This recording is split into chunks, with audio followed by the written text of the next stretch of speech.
Turkey Day is right around the corner, and you know what that means. That's right, gorging ourselves into a gluttonous stupor and passing out on Aunt Deborah's couch. In fact, the average person consumes over 4,500 calories on Thanksgiving. And the whole time you're thinking, why am I doing this? I just want to be healthy, so what do? First off, just relax. We eat more on Thanksgiving because we enjoy having the company of our closest friends and family. Well, everyone except this guy. Comment if you remember this clip. Don't act right, you're not part of the family. Oh my God. Oh, you threw turkey at me? And you're filming? God! And besides, when the first Thanksgiving was hosted in 1621, it lasted over 3 days. Can you imagine how full they were? Thanksgiving has long been the bane of well-intentioned diets in the US. And those of us on a ketogenic diet can feel a little intimidated by the sheer amount of food and the other things that we'll inevitably be subject to. It makes you wonder if anyone can stay keto for Thanksgiving. Well, turkey is keto, right? It's been the main event of every Thanksgiving since 1621. Well, not exactly. See, turkey wasn't even served at the first Thanksgiving. Instead, they had venison, duck, lobster, eel, and fish, all of which are still keto. That kind of makes my point for me, in that there's so many great foods that you can make for Thanksgiving that are still keto. Now, I'm not saying to bring baked eel to your uncle's house for Thanksgiving, but you get my point. So the question is, what can we make and what can we eat in order to stay keto this Thanksgiving? Do me a favor and in the comments, let me know your favorite keto dish that you're going to be making for Thanksgiving. Before we get started, make sure you like this video and subscribe if you want to see more content like this. It really helps with the YouTube algorithm. And with that being said, let's jump right in.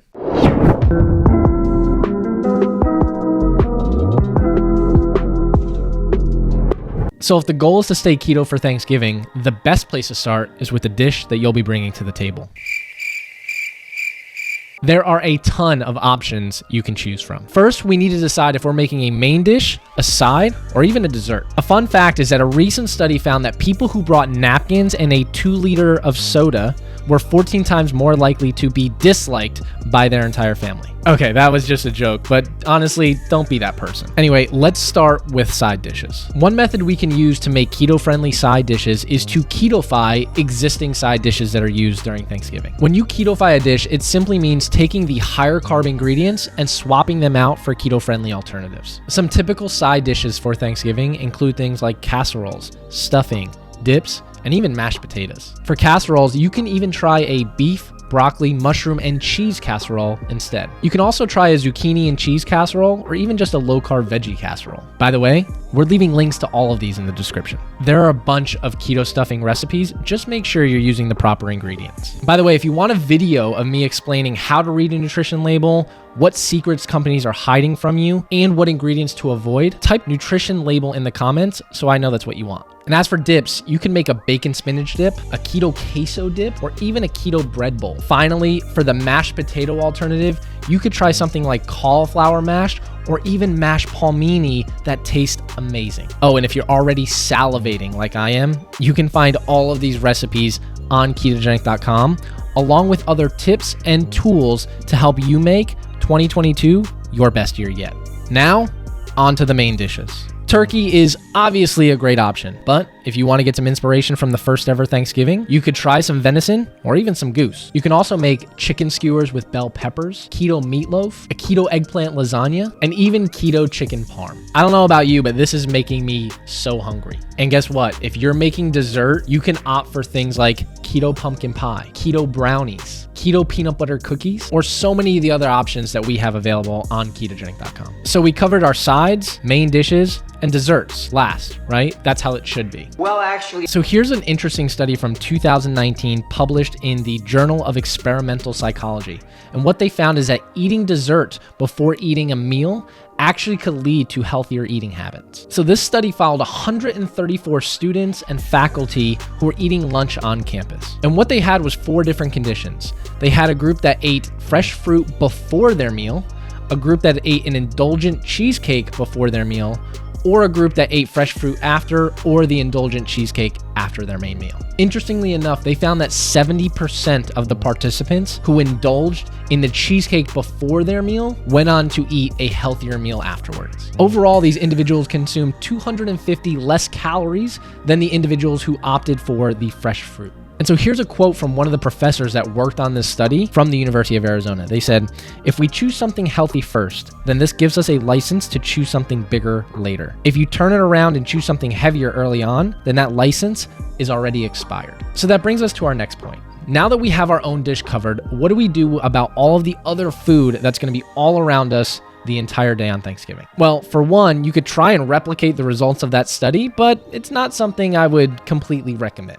Instead, one of the ways you can combat this is by increasing something known as food volume. We can do this two ways on Thanksgiving. First is that we can consume water to help fill up our stomach, so that way there's less room for us to feel hungry later on. The second way is we can start our meal with a big low-calorie salad, because it does the same thing in that it fills up our stomach and prevents us from overeating with a lot of the other things that are available. And the unfortunate reality is us Americans tend to have an extremely unhealthy relationship with food, so if we can implement small changes to help us, I'm all for it. But you might say, "But Dr. Lowry, there's no way that drinking more water or having a salad before my meal is going to help me eat any less on Thanksgiving." And that's where I'd have to disagree, because all of the studies show that these two things alone can help you eat significantly less. And I believe in using every tool possible to help us live healthier lives. Another strategy we can use is simply just ask, what's the ingredients inside of the dish? And I don't know about you, but whenever someone asks me that, I feel amazing, because I want to tell them how I made it, what it was made with, and no one's going to get mad at you for asking about those things to allow you to help make healthier decisions. We have a super simple list on ketodrink.com that I'll link in the description that can help you keep your Thanksgiving keto, and even have a shopping list if you're just getting started. Because we know a lot of times it can be overwhelming and confusing, but we try to make it as simple as possible and let you know what ingredients are allowed on keto. And if you subscribe to our channel, you'll find that we not only have tips on how to stay and succeed on your keto journey, but also just how to live an overall healthier and happy life. So, how can we stay keto this Thanksgiving? First, start with the dish that you're going to bring. It's the one thing you have absolute control of, and odds are there will be more food available to you. Second, watch your portions. You can still overdo it, even if you're eating a keto-friendly dish. Two ways to combat this are to drink more water and even have something like a salad to help fill your stomach up before you go in for the main meal. Third, know the ingredients you want to stick to and look for the dishes that have those in them. And with that being said, I hope you and your family have an incredible Thanksgiving. And if you want to hear about the top 5 keto killers to avoid and the top 5 best keto foods, click these videos right here. Turkey Day, it's right around the corner. Instead, they had things like venison, duck, turkey, and they didn't have turkey. Oysters, goose, I want to say turkey. Oh my God. Oysters, not turkey.